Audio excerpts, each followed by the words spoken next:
먼 옛날, 소금을 팔러 전국 방방곡곡을 누비는 소금 장수가 있었다. 그는 어느 날 고갯길을 넘어가다가 다리가 아파서 지게를 내려놓고는 잠시 쉬고 있었다. 그의 앞에는 산소가 있었는데 그것을 본 소금 장수는 여기 가까운 곳에 마을이 있겠구나 라고 생각했다. 마을이 얼마 안 남았다는 것을 안 소금 장수는 쉬던 것을 멈추고 마을로 가기 위해 일어섰다. 그때 산소 앞에 하얀색 여우가 나타났다. 여우는 산소를 파헤치고는 그곳에 묻혀있던 해골을 꺼냈다. 그리고 그것을 바위에 슥슥 갈기 시작했다. 해골을 몇 번 바위에 갈던 여우는 머리에 딱 맞을 정도의 구멍이 생기자 그것을 머리에 썼다. 그러고는 공중제비를 돌았는데 여우의 모습은 온데간데 없이 사라지고 머리가 흰 할머니 무당이 나타났다. 무당으로 둔갑한 것이었다. 그 광경을 지켜보고 있던 소금 장수는 두려움에 몸이 떨려 움직일 수 없었다. 그때 무당으로 변한 여우는 옴짝달싹 못하는 소금 장수에게 다가와 말을 건넸다. 내가 오늘 저녁에 아랫마을에 구슬하러 가는데 나만 따라오면 소금도 팔고 맛있는 것도 많이 얻어먹을 것이다. 그러니까 내가 여우라는 소리를 입 밖에 내지 말거라. 그리고 그렇게만 한다면 내 목숨을 살려주겠다. 소금 장수는 도망가고 싶었지만 이대로 달아났다간 목숨을 잃을 것만 같았다. 그리하여 해치지 않겠다는 여우의 말을 믿고 그를 따라가기로 했다. 아랫마을로 내려가니 그곳에 병든 환자들이 있었다. 그들은 모두 멍석 위에 누워 기침을 해댔다. 그리고 그들을 돌보던 환자의 가족들은 무당을 보자마자 매우 반가워하며 기뻐했다. 무당은 반기는 그들을 뒤로 하고 잘 차려진 구판으로 다가가 구슬하기 시작했다. 구판이 벌어지자 많은 구경꾼들이 모였는데 소금 장수는 이때다 하며 구경 온 사내들에게 말했다. 여러분, 믿기 힘드시겠지만 구슬 버리는 저 무당은 사실 백여우입니다. 아까 산에서 하얀 여우가 저 무당으로 둔갑하는 것을 봤습니다. 진짜로 제 목숨을 걸고 말하겠습니다. 저 무당은 분명 백여우입니다. 처음에 사내들은 소금 장수의 말을 믿지 않았다. 하지만 누군가가 입을 열면서 상황이 바뀌었다. 이 사람의 말도 일리가 있는 것 같아. 그도 그럴 것이 저 무당이 오면서부터 병자들이 하나둘씩 늘어나지 않았나? 그리고 구슬 버리면 뭐해? 몇 명이나 하면 다시 다른 사람들이 알아놓는걸.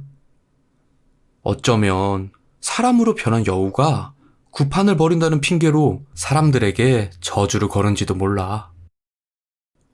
자네 말도 일리가 있네. 그러면 각자 몽둥이를 준비해서 저 무당을 매우 치자고. 만약 여우가 아니라면 이 소금 장수가 시켰다고 하면 되지 뭐. 시간이 흐른 뒤 굿을 끝내고 잠시 쉬고 있던 무당 앞에 한 무리의 사내들이 나타났다. 그리고 그들은 몽둥이로 쉬고 있던 무당을 내리치기 시작했다. 주위에 있던 사람들은 청년들이 갑자기 미쳐 날뛴다고 생각했지만 이내 무당이 여우로 변하자 순간 행동을 멈추고 바라보기만 했다. 여우는 계속 몽둥이 찜질을 당하자 참지 못하고 입안에서 커다란 구슬을 토했는데 영롱한 빛깔을 본 소금 장수가 재빨리 그것을 집어 소매에 감추었다. 그리고 온몸을 구타당해 구슬을 내뱉은 여우는 이내 숨을 거뒀다. 한바탕 소란이 끝난 뒤 마을 사람들은 이 사실을 알려준 소금 장수의 소금을 다 팔아줬다. 그러고도 모자랐는지 부자로 보이는 양반이 고맙다며 그의 손에 돈 몇백 냥을 쥐어주었다. 그 일로 소금 장수는 소금 파는 일을 그만두고 평생 먹고 살 수 있게 되었다. 하지만 쉽게 얻는 것은 쉽게 잃는다고 했던가? 그는 가져온 돈을 몇 년 만에 술과 도박으로 다 탕진해버렸다. 그리고 어쩔 수 없이 먹고 살기 위해 다시 소금 장수 일을 하기로 했다. 하지만 장사는 순탄치 않았다. 몇 년 동안 쉬다가 다시 시작해서 그런지 소금을 얹은 지게는 무거워져만 오고 다리는 저려왔으며 땀은 비오듯 쏟아졌다. 그리하여 몇 고개도 넘지 못하고 앉았다 쉬어가기를 반복. 결국 산에서 밤을 맞이하게 되었다. 밤이 되니 주위에서 산짐승들의 울음소리가 들려오기 시작했다. 소금 장수는 무서워 이리저리 쉴 곳을 찾아 두리번거렸는데 그때 멀리서 불빛이 보였다. 그는 그곳으로 무작정 걸음을 옮겼다. 그곳에 가보니 낡은 초가집이 한 채 있었는데 소금 장수는 문 앞에서 집주인을 불렀다. 이윽고 살인문이 열리고 주인이 나왔는데 그녀는 낯빛이 백옥같이 하얀 여인이었다. 소금 장수는 말했다. 소금을 팔러 다니다가 날이 저무는지도 몰랐습니다. 밖에서 자긴 너무 위험하니 하룻밤만 신세질 수 있을까요? 여인은 그의 말을 듣고는 한참을 생각하다가 말했다. 본래 과부의 몸으로 낯선 사내를 방으로 들일 수는 없는 법. 하지만 사정이 너무 딱해 보이니 오늘 하룻밤만 묵고 가는 것을 허락하겠습니다. 자, 안으로 드시지요. 소금 장수는 지게를 내려놓고 방 안으로 들어갔다. 그는 방 안으로 들어가 그녀가 차려놓은 이불에 몸을 뉘으려고 웃옷을 벗었다. 그때 한양에 가서 비싸게 팔려고 감춰두었던 구슬이 바닥에 떨어졌다. 그것은 전에 맞아 죽은 여우의 입에서 나온 구슬이었다.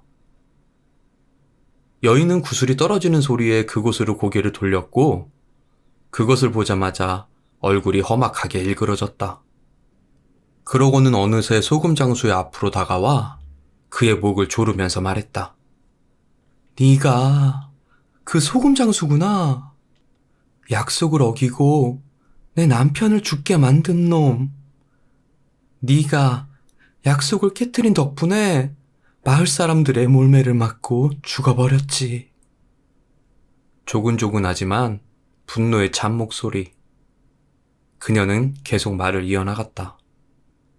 사실 마을에 병을 퍼뜨린 자는 우리가 아니다.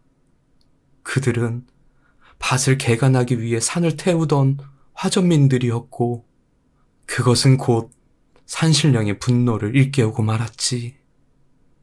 그리하여 저주를 받았고 마을에 전염병이 돌게 된 것이다. 하지만 그것을 본 남편은 내가 말렸지만 남편은 마을 사람들을 불쌍히 여겨 산신령에게 걸린 저주를 풀어주려고 했다. 그리하여 사람으로 둔갑하여 마을로 내려가게 된 것이지. 그런 착한 남편을 네가 죽였다. 분명 약속하지 않았나? 사람들에게 여우라는 말을 하지 않기로 약속하지 않았나? 그런데 대체 왜 약속을 깼냔 말이냐? 그녀는 눈물을 흘리기 시작했다. 순간 슬픔에 겨웠는지 목을 조르던 손의 힘이 빠지기 시작했다. 소금 장수는 그 틈을 놓치지 않고 그녀의 손을 뿌리치고는 아랫마을을 향해 달려갔다. 그는 어두운 산길에서 몇 번이나 굴러떨어진 덕에 옷이 군데군데 구멍나 있었다. 손과 무릎에서도 피가 흘렀다. 하지만 멈출 수는 없었다. 어서 빨리 마을로 내려가서 사람들에게 도움을 청해야만 했기 때문이었다. 그렇게 반시즌 정도 산길을 달려 겨우 마을에 도착한 소금 장수. 하지만 그는 마을의 모습을 보자마자 더욱더 큰 절망과 두려움에 빠졌다. 몇 년 전에 자신과 함께 여우를 때려잡고 잘 가라고 배웅해주던 마을 사람들의 모습은 온데간데 없었다. 개미새끼 한 마리도 보이지 않았다. 보이는 것이라고는 사람의 손이 타지 않아 낡을 대로 낡아버린 집들, 그리고 마을 옆 한켠에 남아있는 수많은 무덤들 뿐이었다. 전염병이 돌아 모두 죽어버린 것이었다. 소금 장수는 자신이 약속을 어기고 멋대로 행동한 결과가 낳은 참담한 풍경을 보고 가만히 앉아 있었다. 내가 약속만 지켰더라면 이 많은 사람들이 죽지 않아도 됐을 텐데. 그런 생각에 소금 장수는 무릎을 꿇고 가만히 마을을 바라보고만 있었다. 뒤에 여우가 다가오는지도 모른 채. 이 이야기는 우리에게 약속은 중요한 것이라는 교훈을 줍니다. 사람이 아닌 이와의 약속이라도 그것을 어김으로써 나쁜 결과를 초래하는 것을 보여주기 때문이죠. 더불어 이 이야기는 사람들의 편견이 심각한 상황을 초래할 수도 있다는 것을 말하고 있는데요.